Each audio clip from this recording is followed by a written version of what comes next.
أعوذ بالله من الشيطان الرجيم بسم الله الرحمن الرحيم الحمد لله الذي دل على ذاته بذاته وتنزه عن مجانسة مخلوقات وجل عن ملائمة كيفياته وقرب عن خواطر الظنون وبعد عن ملاحظة العيون علم بما كان قبل أن يكون مالك الملك تؤتي الملك من تشاء وتنزع الملك ممن تشاء وتعز من تشاء وتذل من تشاء بيده الخير وهو على كل شيء قدير والصلاة والسلام على سيدنا أشرف الأنبياء والمرسلين سيد الأبرار ونخبة الأخيار زين الرسالة والنبوة ينبوع الحكمة والفتوة نبي الأنبياء وصفي الأصفياء الذي بنوره استضاءت الأنوار واستنتارت الشموس والأقمار وبظهوره تجلت الأسرار الذي في السماء اسمه أحمد وفي الأرض بالقاسم محمد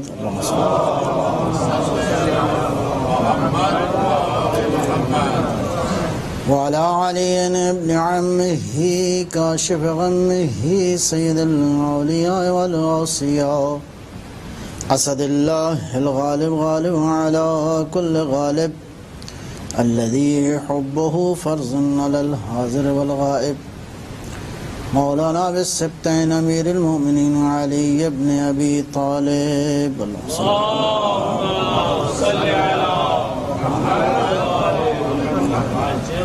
وعلى أولاده الطيبين الطاهرين المعصومين عجز الله على العباد الداعين إلى الخلق في جميع الآثار والأقطار ذوي المآثر والآثار خير القرون الذين يبين للناس مناهج الحلال والحرام أهل البيت المطهرين من الرجس والآثام ورحمة الله وبركاته أما بعد بسم الله الرحمن الرحيم الرحمن علم القرآن صلوات محمد وعلى محمد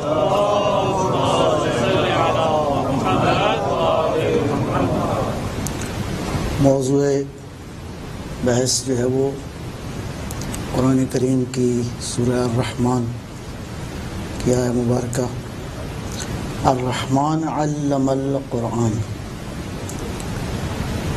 رحمان جو ہے اس نے قرآن کی تعلیم دی۔ ظاہر ہے کہ اللہ وہ ہے الذی خلق فقدر، اللہ وہ ہے جس نے خلق کرنے کے ساتھ ساتھ اس ساری کائنات میں مقدرات بھی طے کیے ہیں، یعنی گویا مقدرات سے مراد ہر چیز پرفیکٹ ہے، ہر چیز اپنے آربٹ میں ہے، فہدا اور اللہ نے ہدایت کا نظام بھی بنا دیا ہے۔ اس کائنات کے اندر کوئی ایسا وجود نہیں ہے وہ جس سطح کا بھی ہو، پروردگار نے اس کی ہدایت کے لیے ایک واضح سسٹم بنا دیا ہے۔ انسانوں کی ہدایت کے لیے اللہ نے جو نظام ہدایت دیا ہے وہ دو طرح سے ہے۔ پروردگار نے ہادی بھیجے ہیں اور ساتھ ہی ساتھ پروردگار نے کتابیں بھی نازل فرمائی ہیں، اور خوبصورت بات یہ ہے کہ کتابیں کم آئی ہیں، لفظ کم آئے ہیں، کردار زیادہ آئے۔ ان کتابوں کے مطابق اللہ نے جو پرفیکٹ رول ماڈلز تھے وہ زیادہ بھیجے ہیں تاکہ انسان کو فالو کرنے میں پریشانی نہ ہو۔ تو قرآن کریم ان کتابوں میں تو ایسی کتاب ہے محیمن علیہ، تمام تر کتابوں پر اس کا تسلط ہے، اس کی حکومت ہے، تمام تر علم کے مخازن پر یہ بالا تر ہے۔ دوسرا ایک پہلو یہ ہے کہ قرآن کریم سورہ حجر میں اللہ ارشاد فرماتا ہے بسم اللہ الرحمن الرحیم وَلَقَدْ آتَيْنَاكَ سَبْعًا مِّنَ الْمَثَانِي وَالْقُرْآنَ الْعَظِيمِ، اے حبیب اے رسول ہم نے آپ کو سبع مثانی دیا ہے اور قرآن عظیم عطا کیا ہے۔ تو سوال یہ ہے اللہ کی بارگاہ میں پروردگار، یہ قرآن عظیم دینے کے ساتھ ساتھ یہ سبع مثانی کا کیا فلسفہ ہے؟ جب قرآن دے دیا تو یہ سبع مثانی کیا ہے؟ اس آیہ مبارکہ کے مطابق اللہ نے اپنے نبی کو دو چیزیں دی ہیں، ایک سبع مثانی اور ایک قرآن عظیم۔ تو بات یہاں پہ تھوڑا سا سمجھ میں نہیں آتی کہ یہ سبع مثانی کیا ہے۔ اگرچہ سب کا معنی ہے سات، مثانی کے علماء نے مفسرین نے دو معنی لکھے ہیں۔ ایک معنی ہے مثانی کا مطلب ہے دو، ڈبل، 2 times۔ ایک مثانی کا معنی ہے ریپیٹڈ، ریپیٹیشن، تکرار۔ تو یا سبع مثانی یہ 7 یا 2 بار اس کا معنی کریں گے، 7 اور 7 کیا ہو جائے گا؟ 14 ہو جائیں گے۔ یا 7 جو ہے وہ ریپیٹڈ ہے، 7 کو ملٹیپلائی کرتے جائیں تو یہ 7 کا عدد جو ہے وہ آگے بڑھتا جائے گا۔ یہ تو سادہ سا معنی ہو گیا۔ ہم نے ادھر ادھر پوچھا مفسرین سے کہ یہ سبع مثانی کیا ہے، تو ایک ہی احتمال دیتے ہیں۔ معمولاً اہل اسلام کے مفسرین یہ کہتے ہیں کہ سورہ مبارکہ حمد جو ہے یہ سبع مثانی کا ایک مصداق ہے، کہتے ہیں یہی ہے سبع مثانی۔ تو یہ سبع مثانی دیا ہے اور قرآن عظیم دیا ہے، تو وہ تو قرآن عظیم میں پہلے سے داخل ہے، تو یہ سبع مثانی جو ہے پروردگار دے رہا ہے۔ تو بہرحال میں کہتا ہوں چلو بہرحال یہ بھی مسئلہ حل کر سکتے ہیں ہم۔ تو سبع مثانی اس میں ایک مسئلہ یہ ہے کہ قرآن کریم میں ایک بحث ہے علماء کے درمیان، مفسرین میں بحث یہ ہے کہ یہ قرآن کریم کے 114 جو صورتیں ہیں، ان سوروں کے شروع میں آیا ہے بسم اللہ الرحمن الرحیم۔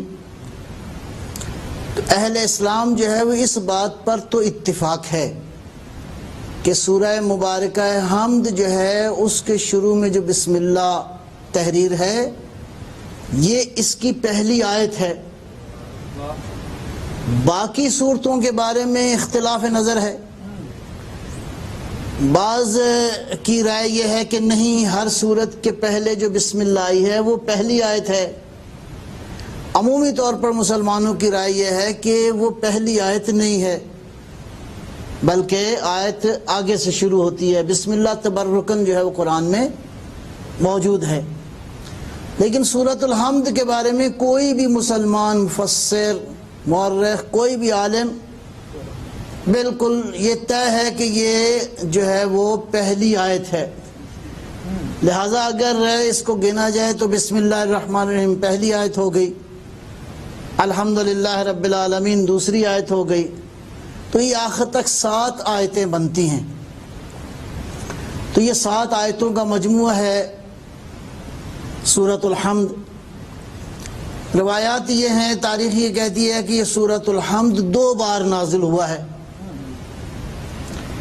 یہ سورۃ الحمد جو ہے وہ 2 بار نازل ہوا، تو 7 آیتوں کا حامل ہے یہ سورہ، تو 2 بار ہو گیا تو سبع مثانی ہو گیا۔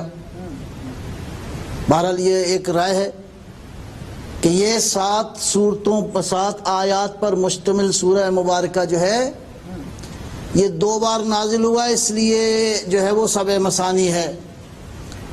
عرض کروں گا خود قرآن ہی سے پوچھ لیتے ہیں کہ قرآن کوئی اور تشریح بھی ہے، کوئی اور مطلب بھی ہے کہ آپ کچھ بیان کریں گے؟ تو بہرحال کچھ نہ کچھ جوابات مل گئے۔ ایک صلوات اللہ فرمائیں گے انشاءاللہ.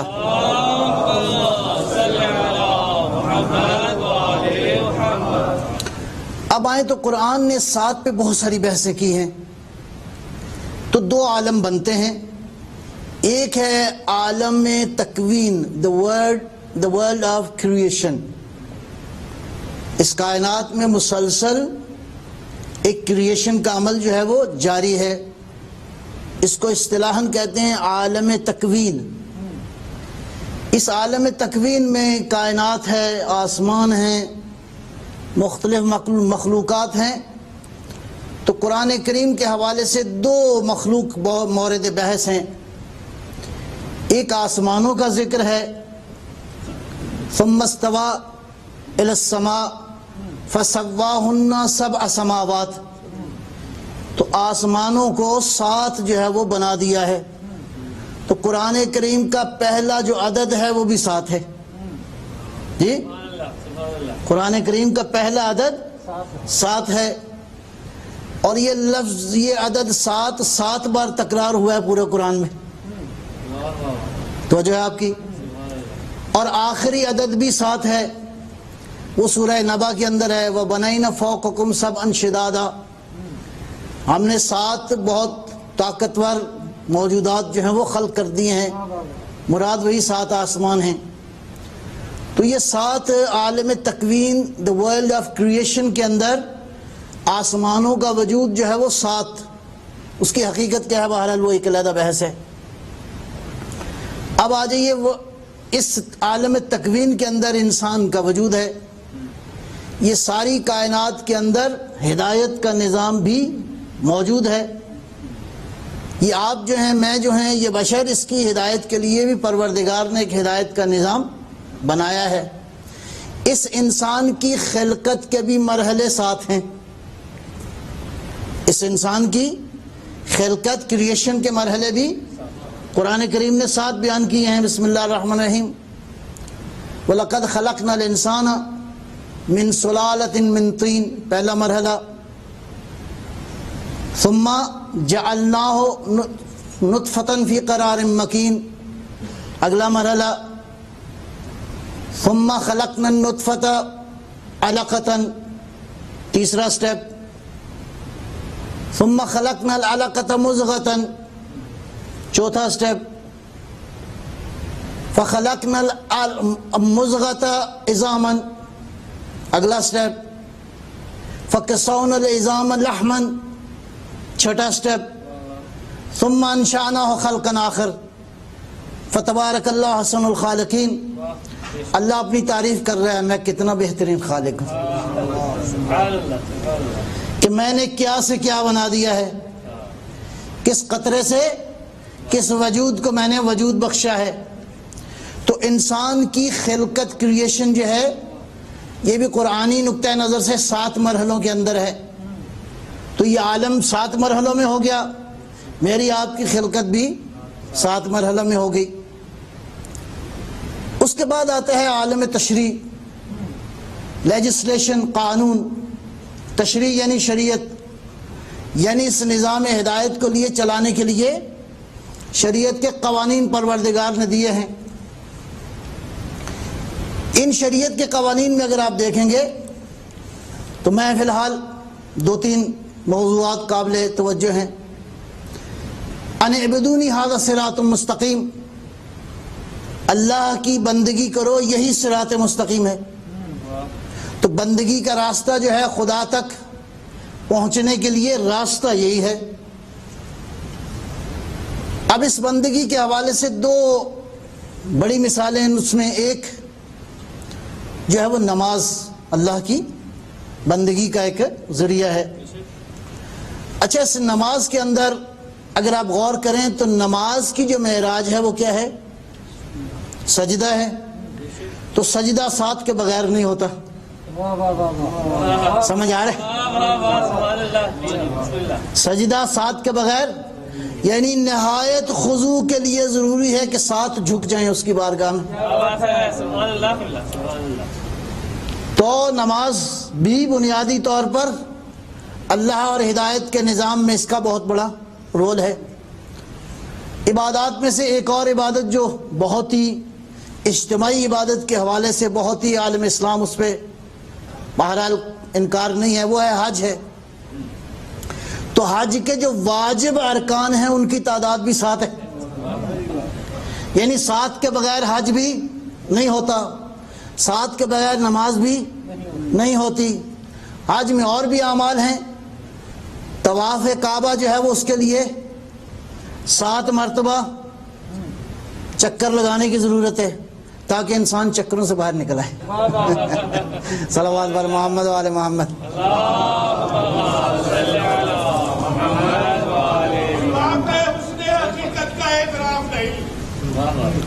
صبح پہ حسن حقیقت کا اعتراف نہیں، عجاب دیتا ہے دل کا غبار صاف نہیں، بدن پہ جامع حج اور دل میں بغض علی، تیرے نصیب کا چکر ہے یہ تو آپ۔ نعرہ حیدری۔ اس کا مطلب ہے جب آپ چکر لگائیں تو صرف چکر پہ توجہ نہ ہو، یہ معلوم ہو کہ میں کس کے گردا گرد طواف کر رہا ہوں۔ کیا بات ہے، سبحان اللہ سبحان اللہ۔ اس کا مطلب ہے انما الاعمال بالنیات۔ اگر ارادہ صرف چکر میں پھنسا ہوا ہے تو یہ خالی آپ چکر چلا رہے ہیں، چکر لگا نہیں رہے۔ تو خانہ کعبہ کا طواف جو ہے اس کے لیے 7 مرتبہ بیت اللہ کے گردا گرد گھومنا واجب ہے، اور اسی طرح صفا و مروہ کی سعی کے لیے، تاکہ اس عظیم خاتون کو یاد رکھو کہ جس نے اللہ کے عشق میں یہاں پہ 7 چکر لگائے تھے۔ تو اس کا مطلب ہے چکروں میں نظر نہ رہے۔ صفا و مروہ کے گردا گرد چکر کے لیے اللہ نے کیوں حکم دیا ہے کہ بی بی ہاجرہ کی سنت قیامت تک جاری رہے، لہذا اس سنت پہ توجہ رہے کہ یہ سنت کیوں اللہ نے قائم کی، اس لیے کہ اللہ کے عشق میں، نبی کے عشق میں ہاجرہ نے یہ 7 چکر لگائے تھے، لہذا چکر خالی چکر نہیں ہے، کسی مقصد کی طرف تمہیں لے جا رہا۔ سبحان اللہ کے اللہ، سبحان صلوات بر محمد آل محمد۔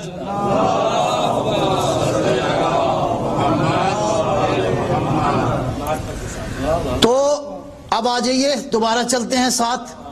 تو قرآن کریم میں عرض کر رہا تھا کہ پہلا عدد 7 ہے، اور یہ ہے سورہ مبارکہ بقرہ کی آیت نمبر 29۔ تو اس سے پہلی کتنی آیتیں ہو گئیں؟ 28۔ یہ 28 کس کا ریپیٹیشن ہے؟ 7 کا۔ آخری عدد جو ہے وہ ہے سورہ نبا کے اندر، وَبَنَيْنَ فَوْقَكُمْ سَبْعًا شِدَادًا۔ سورہ نبا کی آیت نمبر ہے یہ 12، اور سورہ نبا جب ختم ہوتی ہے تو 12 جمع 28 ہے، تو دوبارہ ریپیٹیشن کس کی ہو گئی؟ 7 کی۔ اور حسن اتفاق یہ ہے، حسن اتفاق نہیں، اللہ کی بالکل کیلکولیٹڈ پلاننگ یہ ہے، پروردگار نے اس کائنات کے اندر کیلکولیشن بالکل پرفیکٹ رکھی ہے، یہ تمہیں نظر نہیں آ رہی۔ اب پہلی آیت جو سورہ بقرہ کے اندر ہے، آخری آیت جو سورہ نبا کے اندر ہے، اور دونوں میں 7 کا ذکر ہے، ان کے درمیان جو آیتوں کی تعداد ہے وہ بھی 7 کی ریپیٹیشن ہے، یعنی 807 807 کو ملٹیپلائی کریں 7 کے ساتھ، تو یہ درمیان میں آیتیں ساری کی ساری 7 ہیں۔ تو قرآن بتا یہ رہا ہے قرآن العظیم کے ساتھ 7 بھی بہت عظیم ہے، سبع مثانی بھی بہت عظیم رول ہے نظام ہدایت کے اندر۔ اب اگلے مرحلے میں آپ کی خدمت میں عرض کروں، اب وہ کیا ہے؟ وہ صورتیں جن کے آغاز میں حروف مقطعات آئے ہیں۔ یہ حروف مقطعات کے ہیں؟ الف لام میم، جی، طٰ، یاسین، ہا قاف، کاف نون، عین صاد را۔ کتنے ہو گئے؟ 14 ہو گئے، جی۔ ٹوٹل حروف کتنے ہیں الفابیٹس عربی کے؟ 28 ہیں۔ یہ 14 سیپریٹ ہیں، وہ 14 سیپریٹ ہیں۔ ان حروف کو کہتے ہیں حروف نورانی۔ توجہ نہیں کیا آپ نے؟ یہ نورانی حروف ہیں جو حروف مقطعات ہیں۔ یہ حروف جو ریپیٹ ہوئے ہیں، ہر حرف جو ہے ریپیٹ ہوا ہے، نون اور کاف ریپیٹ نہیں ہوئے، باقی سب ریپیٹ ہوئے ہیں۔ الف ریپیٹ ہوا ہے ان حروف کے اندر، لام ریپیٹ ہوا ہے ان حروف کے اندر، سب سے زیادہ جو ریپیٹ ہوا ہے وہ میم ہے۔ اللہ جانے اس میم میں کیا ہے۔ سبحان اللہ سبحان اللہ۔ جی خوشبو دیے محمد وآل محمد صلوات۔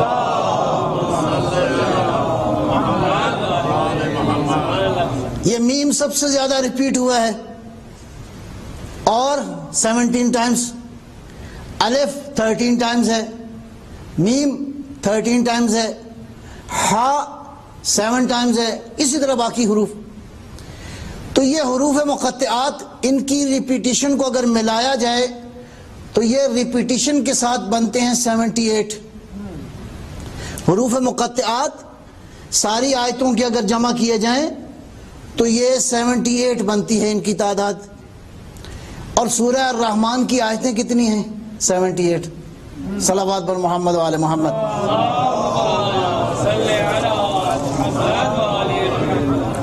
توجہ ہے انشاءاللہ آپ کی، ایک بار پھر صلوات فرمائیں گے انشاءاللہ۔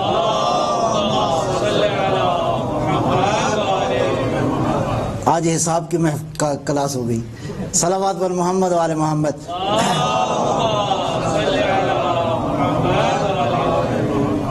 بہرحال ان عددوں کا بہت زیادہ رول ہے اس کائنات کے اندر۔ ایک مرحلہ اور رہ گیا آپ کی خدمت میں عرض کرنا ہے، وہ ہے بسم اللہ الرحمن الرحیم الحمدللہ رب العالمین۔ یہ سورہ مبارکہ جو ہے اس کے نام مختلف ہیں۔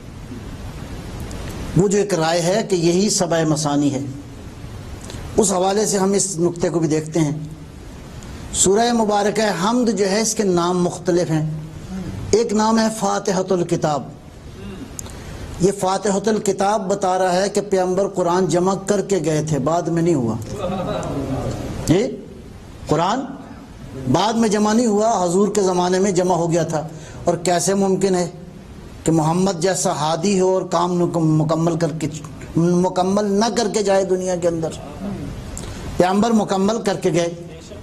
فاتحۃ الکتاب ایک نام ہے اس کا۔ ام الکتاب بھی اس کا نام ہے۔ اللہ اکبر۔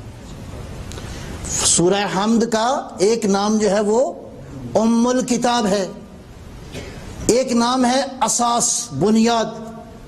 تو اس طرح کر کے مختلف نام ہیں۔ لہذا یہ سورہ مبارکہ جو ہے سارے قرآن کے حوالے سے لگتا یہ ہے کہ یہ سورہ جو ہے، مفسرین نے کہا ہے کہ یہ سورہ مبارکہ سارے قرآن کا ہے مقدمہ۔ تو مقدمہ وہ ہوتا ہے کہ اشارتاً ہوتا ہے، باقی ساری گفتگو بعد میں ہوتی ہے۔ آپ مقدمے میں دیکھ لیں تو سارے کا سارا مقدمہ اور گفتگو کو ٹیلی کریں تو آپس میں مل جائے گی یہ بات۔ تو اللہ تعالیٰ نے مقدمہ جو رکھا ہے وہ ہے سورۃ الحمد، باقی سورۃ الحمد کے معانی کو ہی اللہ تعالیٰ نے آگے بیان فرمایا ہے۔ اس لیے بعض روایات کے اندر ہے کہ سورۃ الحمد قرآن کا 2 ثلث ہے، 2/3 ہے، اور سورہ توحید جو ہے وہ قرآن کا 1/3 ہے۔ لہٰذا سورۃ الحمد کی تلاوت ساتھ ہی سورہ توحید کی تلاوت، گویا آپ نے سارا قرآن تلاوت کر دیا۔ صلوات بر محمد وآل محمد۔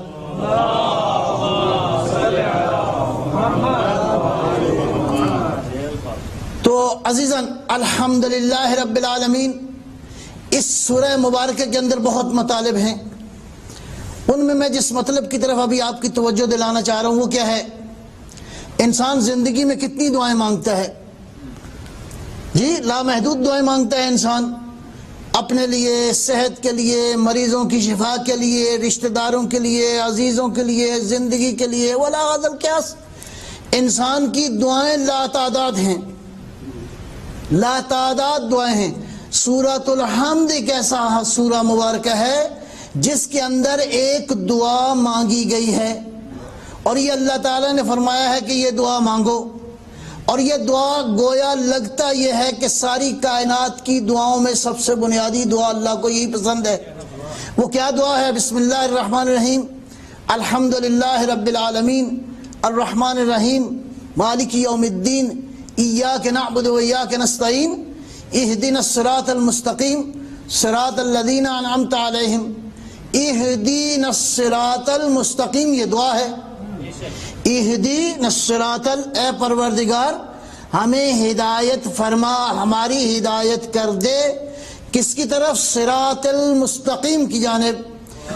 گویا یہ صراط مستقیم کی جو دعا ہے یہ حقیقت میں ساری دعاؤں کا منبع ہے، اس لیے کہ ہدایت ملنی ہے تو یہیں سے ملنی ہے، گمراہی ملنی ہے تو یہیں سے ملنی ہے۔ اس لیے کہ وہ جو دشمن ہے اس نے کہا تھا فَبِعِزَّتِكَ، اے اللہ تیری عزت کی قسم صراط مستقیم پر بیٹھ کر ان کو گمراہ کروں گا۔ اس کا مطلب ہے صراط مستقیم کی جانب سے آنے والی دعوتیں دو طرح کی ہیں، ایک دعوت ہے جو تمہیں منزل تک لے جائے گی، ایک وہ دعوت ہے جو تمہیں گمراہ کر دے گی۔ پہلے کہہ چکے ہو ایاک نعبد، اے اللہ تیری خالص بندگی کرتے ہیں۔ اللہ کی خالص بندگی کا ذریعہ اللہ نے کس چیز کو قرار دیا؟ بیت اللہ کو ایاک نعبد کا مرکز قرار دیا۔ اگر خانہ کعبہ کی طرف رجوع کر کے نماز نہیں پڑھو گے تو یہ بندگی قابل قبول نہیں ہے۔ اللہ ہر جگہ موجود ہے، لیکن پروردگار کو اگر سجدہ کرنا ہے تو بیت اللہ مرکز ہوگا، اللہ کی بندگی کرو گے۔ ایاک نعبد کے لیے پروردگار نے کعبہ کو مرکز قرار دے دیا، ایاک نستعین کے لیے علی ابن ابی طالب۔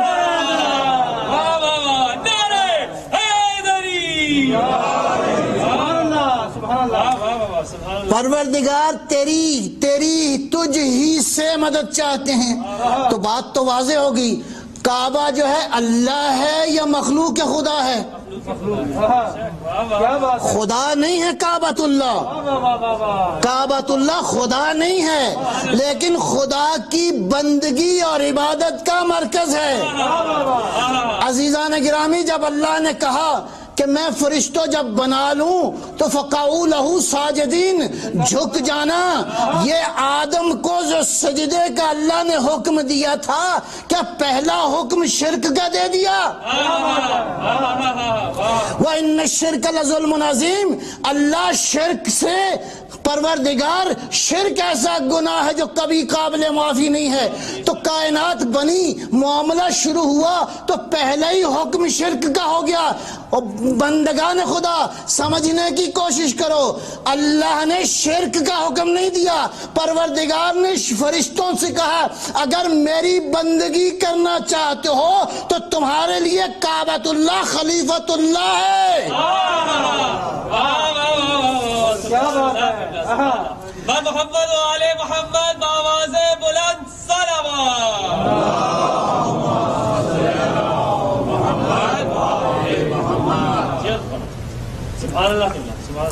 اللہ نے پہلا حکم انی جاعل فی الارض خلیفہ، خلیفۃ اللہ فرشتوں کے لیے کعبۃ اللہ ہے، فرشتوں کے لیے مطاف ہے، انسانوں کے لیے مطاف قرار دیا بیت اللہ کو۔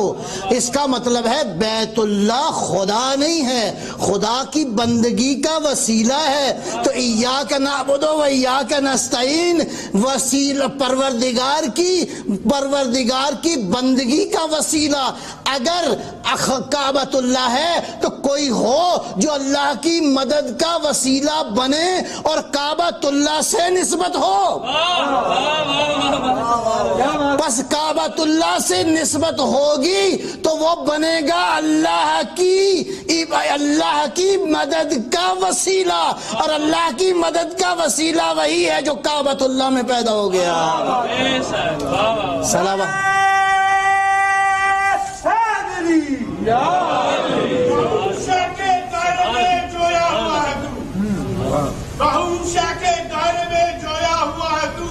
قسمت کے ساتھ خود بھی تو سویا ہوا ہے تو بغض علی ہے دل میں، اور تجھے بخشش کا شوق بھی، یا کس خیال خواب میں سویا ہوا ہے؟ نعرہ حیدری۔ جنگ احد میں کہتے ہیں کہ جب پیغمبر تنہا رہ گئے، امیر المومنین تھے اور ایک خاتون تھی، ایک صحابی تھے، ٹوٹل یہ 2-3 آدمی تھے۔ علی جو ہے مسلسل پیغمبر کے گردا گرد تھے، تو سرکار دو عالم کبھی دائیں کبھی بائیں، کبھی آگے کبھی ادھر کبھی ادھر، جیسے دشمن کا وار ہوتا تھا تو پیغمبر کہتے تھے ادفع یا علی، یا علی دفاع کیجئے۔ تو جیسے ہی زبان مبارک پیغمبر سے نکلتا تھا، علی مڑ کے وہاں سے دفاع کرتے تھے۔ سبحان اللہ۔ تو چاروں طرف پیغمبر کہہ رہے تھے ادفع یا علی، علی کی تلوار ادھر بڑھتی تھی اور دفاع کرتی تھی پیغمبر کا۔ اور عجیب منظر تھا یہ، پیغمبر کی حفاظت کا، نبوت کی حفاظت کا، علی پروانہ وار پیغمبر کے گردا گرد اس انداز سے دفاع کر رہے تھے کہ جبرائیل یہ منظر دیکھ کے رہا نہ گیا، کہا یا رسول اللہ عجیب ہے، علی کیسے آپ کا دفاع کر رہے ہیں؟ اب یہ کسی اور کو تو نظر نہیں آیا، پیغمبر کو تو نظر آنا چاہیے۔ کہا کیوں کر نہ ہو اے جبرائیل، کیوں کر نہ ہو، انا من ہو وہوا منی، علی مجھ سے ہے، میں علی سے ہوں، جبرائیل سے بھی نہ رہا گیا، اور کہا یا رسول اللہ وانا منکما، اور میں آپ سے ہوں۔ اس کو ظاہری رشتہ داریوں سے نہ ناپو، اگر جبرائیل نے کہا ہے تو یہ جو من ہو کی بات ہے علی رسول سے ہے، رسول علی سے ہے، جبرائیل کہتا ہے میں آپ دونوں سے ہوں، اس کا معاملہ زمینی نہیں ہے، یہ آسمانی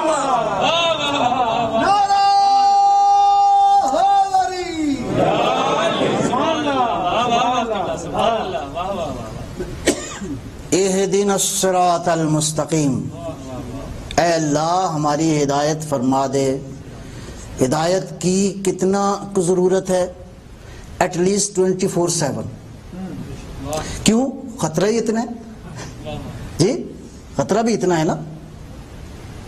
خطرہ اس نے کہا میں صراط مستقیم پر، لہذا دیکھنا پڑے گا کہ یہ دعوت کہاں سے آئی ہے جی، تاکہ صراط مستقیم پر ہم باقی رہیں۔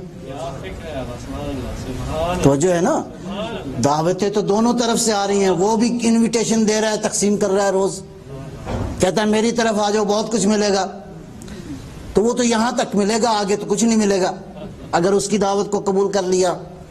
اور دوسری دعوت بھی صراط مستقیم کی ہے، تو پروردگار کیا کریں، کیسے پہچانیں صراط مستقیم کیا ہے؟ تو خوبصورت یہ ہے کہ قرآن یہاں رکا نہیں، اہدنا الصراط المستقیم، اگر کہتے کہ ٹھیک ہے جی بس صراط مستقیم کو آپ پہچان لیں کافی ہے، وہ آگے جانے کی کیا ضرورت ہے؟ آگے اس لیے گیا ہے قرآن، جواب سنیے گا قرآن کا، کہ میں تمہیں مصادیق بتا رہا ہوں کہ کمی گمراہ نہ ہو جانا۔ اس کا مطلب ہے دو گروہ ہیں، دونوں گروہوں کی معرفت کے بغیر صراط مستقیم پہ قائم نہیں رہ سکتے۔ ایک گروہ ہے الذین انعمت علیہم کا، دوسرا گروہ ہے ضالین کا، مغضوب علیہم کا۔ تو کیسے پہچانے انعمت علیہم کون ہیں، صراط مستقیم والے کون ہیں، اور مغضوب علیہم کون ہیں، والضالین کون ہیں؟ سنو گے جواب، صراط مستقیم کا ایک مصداق قرآن نے بیان کیا، بسم اللہ الرحمن الرحیم، یاسین والقرآن الحکیم انک لمن المرسلین علی صراط مستقیم۔ علی صراط مستقیم کا معنی یہ ہے کہ یہ صراط مستقیم کے پیچھے نہیں، یہ صراط مستقیم کے پیچھے نہیں ہے، یہ آگے ہے، صراط مستقیم پیچھے۔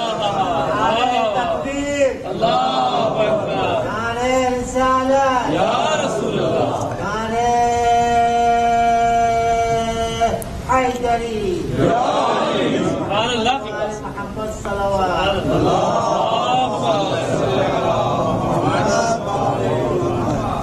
تو یا رسول اللہ آپ کے بعد تو کسی اور سے نہ پوچھو، لِتُبَيَّنَ لِلنَّاسِ، قرآن اس لیے نازل کیا ہے کہ قرآن صاحب قرآن سے پوچھو، یہ صاحب قرآن بیان کرے گا، یہ قرآن ہم نے اس لیے نازل کیا ہے کہ اللہ کا رسول سب سے پہلا مفسر قرآن ہے. یا رسول اللہ آپ کے بعد ہم بھی ہیں, صراط مستقیم بھی ہے, تو اس کو کیسے پہچانیں گے؟ غدیر پہ اعلان کر دیا, معاشر الناس, لوگوں سنو, انا صراط اللہ المستقیم الذی امرکم باتباعہ. دنیا والوں لوگوں سنو, اللہ نے وہ صراط مستقیم جس کی اتباع اور اطاعت کا حکم دیا ہے, انا وہ میں ہوں, المخاطب لکم. صراط مستقیم کی حقیقت میں ہوں, شک و شبہ نہ رہ جائے. مخاطب لکم, کل کو تعویلیں نہ کرنا, میں محمد مصطفیٰ ہوں صراط مستقیم. ثم من بعدی علی, میرے بعد علی ہے صراط مستقیم. سبحان اللہ, نعرہ حیدری. اور اپنے آخری فرزند تک پیغمبر نے بیان کیا کہ یہ صراط مستقیم. انعمت علیہم تو بہت ہیں, 1,24,000 انعمت علیہم ہیں, لیکن صراط مستقیم کی کامل اور اتم شکل کون ہے؟ مصطفیٰ اور نور مصطفیٰ, اور وہ بھی 7 ہی ہیں ٹوٹل. یہ 7 ہی ہے نا. محمد کتنے ہیں؟ 14 میں 4. علی کتنے ہیں؟ 4. حسن کتنے ہیں؟ 2. اللہ نے بس ان کو ریپیٹ کیا ہے, اللہ کی مرضی ہے, کو ہمارے ہاتھ میں تو نہیں ہے نا. محمد کو ریپیٹ کیا ہے, پہلا بھی محمد, آخری بھی محمد. جی, علی کو بھی ریپیٹ کیا ہے, حسن کو بھی ریپیٹ کیا ہے, کچھ ریپیٹ نہیں ہوئے. فاطمہ ریپیٹ نہیں ہوئی, حسین ریپیٹ نہیں ہوئے, اور موسیٰ ریپیٹ نہیں ہوئے, جعفر ریپیٹ نہیں ہوئے. 4 ریپیٹ نہیں ہوئے. تو اللہ کی مرضی. اب اس کی اندر کیا باریکیاں ہیں, اگر غور کریں گے تو بہت کچھ مل جائے گا. بس میں آخری بات کہہ کے تو اب چلوں گا اگلے مرحلے کی طرف. مصائب کے لیے چند جملے عرض کروں گا. اہدنا الصراط المستقیم, عزیزاً دعا یہی ہے. اس کے بعد قرآن شروع ہوتا ہے کس کے ساتھ؟ الف لام میم, حروف مقطعات میں سے. اور یہ حروف جو ہیں وہ عرض کیا آپ کی خدمت میں ہیں بھی 14 اور ہیں بھی نورانی حروف. ذالک الکتاب ایسا نہیں ہے, اور اتفاق ایسا ہے کہ جہاں یہ حروف مقطعات آئے ہیں سوائے چند ایک مورد کے, فوراً قرآن کا ذکر ہے. اس کا مطلب ہے یہ کوئی ہے لنک قرآن کے ساتھ ان حروف کا. الف لام میم ذالک الکتاب. لہذا انہی معارف اور اسی قرآن کی حقیقت کو بچانے کے لیے سن 60 ہجری میں حسین ابن علی نے ایک فیصلہ کیا. دیکھیے کربلا اس کائنات کے اندر وحی کا بہتا ہوا زلال دریا ہے. حقیقتوں کو باطل سے امتیاز کرنے کا بنیادی میزان ہے کربلا. لیکن اس کربلا کو زندہ رکھنے کے لیے حسین کو بڑی قربانی دینی پڑی. جس قربانی کا ذکر کرنا چاہتا ہوں وہ حسین کا وفادار عباس ابن علی. وقت زیادہ ہو گیا تھوڑا سا, ابھی شبی برآمد ہوگی انشاءاللہ. امید ہے آپ خالی دور سے اس کی زیارت کریں گے حالات کی مناسبت سے. عباس کون ہے؟ سلام اللہ و ملائکتہ المقربین، وہ جس کو اللہ سلام بھیجتا ہے، جس کو ملائکہ مقربین سلام بھیجتے ہیں، انبیاء المرسلین، عبادہ الصالحین، جمیع الشہداء والصدیقین والزاکیات الطیبات فیما تغتدی و تروح علیک یا ابن امیر المومنین۔ ایسا پاک و پاکیزہ سلام جو صبح و شام جس کی بارگاہ میں سلام آتا، جس کو انبیاء کا سلام آتا ہو۔ عباس، مجھے لگتا ہے کہ حسین نے کربلا میں قوتوں کو تقسیم کیا ہے، جمع نہیں کیا۔ مسلم بن عقیل جیسے شجاع کو کربلا میں جمع نہیں کیا۔ عباس آخری مرحلے تک تڑپتے رہے کہ میں اپنے آقا کے راہ میں جان کو فدا کر دوں۔ ایسا شجاع تھا، تاریخ نے لکھا ہے کہ جب علم عباس یزید کے سامنے گیا ہے تو یہ خبیث ایسی جگہ پر عباس کے علم پہ تیروں کے نشان تھے عزیزو، لیکن فقط ایک جگہ تھی جہاں تیروں کے نشان نہیں تھے، وہ علم کا وہ حصہ تھا جو عباس کے ہاتھوں میں تھا۔ عباس تیری شجاعت کو سلام ہو، ایسا شجاع، ایسا عظیم جری۔ کہتے ہیں امیر المومنین کا آخری وقت تھا، سارے رو رہے تھے، علی کی کبھی آنکھیں کھلتی تھیں کبھی بند ہوتی تھیں۔ ایک مرحلے پہ ہوش آیا تو کہا میرے بیٹے عباس کو بلاؤ۔ محفل میں دیکھا کہ کون عباس کو بلائے گا۔ عزادارو لکھا ہے، علماء بیان کرتے ہیں کہ محفل میں زینب کبریٰ اٹھی ہے، گئی جا کے عباس کے شانوں کو ہلایا، کہا عباس بابا بلا رہے ہیں۔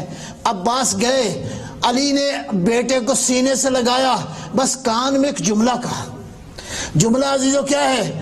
عباس اذا کان یوم العاشوراء ودخلت المشعرہ ایاک ان تشرب الماء واخوک الحسین عطشانا۔ عباس عاشورہ کا دن ہوگا، پانی کی ترائی میں جاؤ گے، میرے بیٹے حسین کی پیاس کو فراموش نہ کرنا۔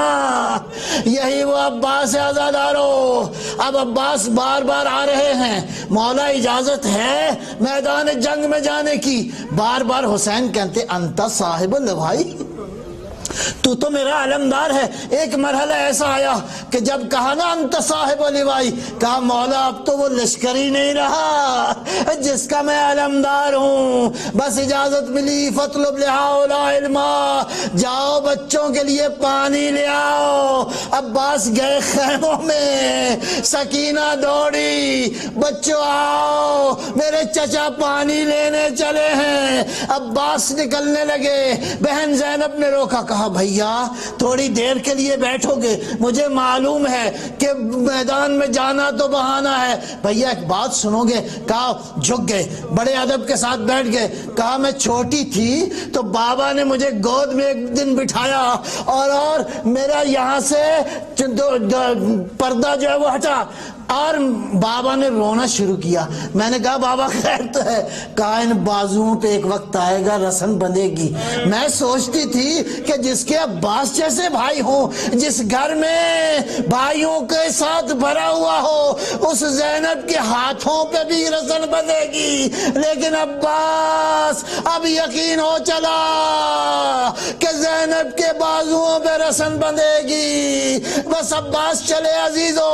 میں آخری کا پڑھا منظر، عباس ترائی میں اترے، چلو میں ہاتھ لیا، نجف کی طرف نگاہ کی، بابا پانی پہ پہنچ گیا ہے۔ لیکن کیسے یہ وفا اجازت دے کہ پانی پیے؟ عباس واپس آئے، ایک ظالم نے عباس کا بایاں بازو قطع کیا۔ سنو گے عباس نے کیا کہا؟ واللہ ان قطعتم یمینی وحامین عبدن عن دینی، اور تم نے میرا بایاں بازو تو قطع کر دیا ہے۔ عباس کبھی بھی دین سے دستبردار نہ ہوگا، عباس اپنے ایمان کا راستہ نہ چھوڑے گا۔ اب عباس کے دوسرا بازو کٹا، اس کے بعد تیسرا اس کے بعد اگلے مرحلے میں عباس نے اپنا مشکیزہ جو ہے منہ میں لیا۔ عباس کی ماں کا ایک جملہ ہے، ام البنین کہتی ہیں جب قافلہ گیا نا مدینے میں تو سب سے پہلے کہتے ہیں ام البنین نے پوچھا حسین کی کیا خبر ہے؟ کہا وہ تو قتل کر دیا۔ کہا عباس کہاں تھا؟ عباس کہاں تھا؟ کہاں عباس کے بازو کاٹ دیے۔ ماں کا بین سنو گے؟ ماں کا بین یہ تھا، انبیت ان ابنی اصیب برأسہ مقطوع یدی، مجھے کہتے ہیں میرے عباس کے بازو کٹ گئے تھے، ہائے میرے عباس کے سر پہ گرز لگ گیا تھا۔ ہاں مجھے یقین ہے لو کان السیف فی یدک لما دنا منہ احد۔ عباس ام البنین کو یقین ہے اگر تلوار تیرے ہاتھ میں ہوتی تو حسین کا کوئی رخ نہ کرتا۔ بس عباس زین سے زمین پہ آئے، ادرکنی یا خاک، جیسے ہی آواز سنی حسین نے اپنی کمر پہ ہاتھ رکھا، الان انکسر ظہری وقلت حیلتی۔ بس آخری منظر سنیے گا، عباس کا پرچم لے کے آئے حسین، جیسے ہی پرچم آتا ہوا دیکھ رہے تھے سکینہ نے آواز دی، بچوں آؤ، چچا آ گئے، پانی لا رہے ہیں۔ علم قریب آیا، عباس نہیں تھے، بیٹی حسین کے سینے پہ آ گئی، این امی العباس۔ ماتم حسین۔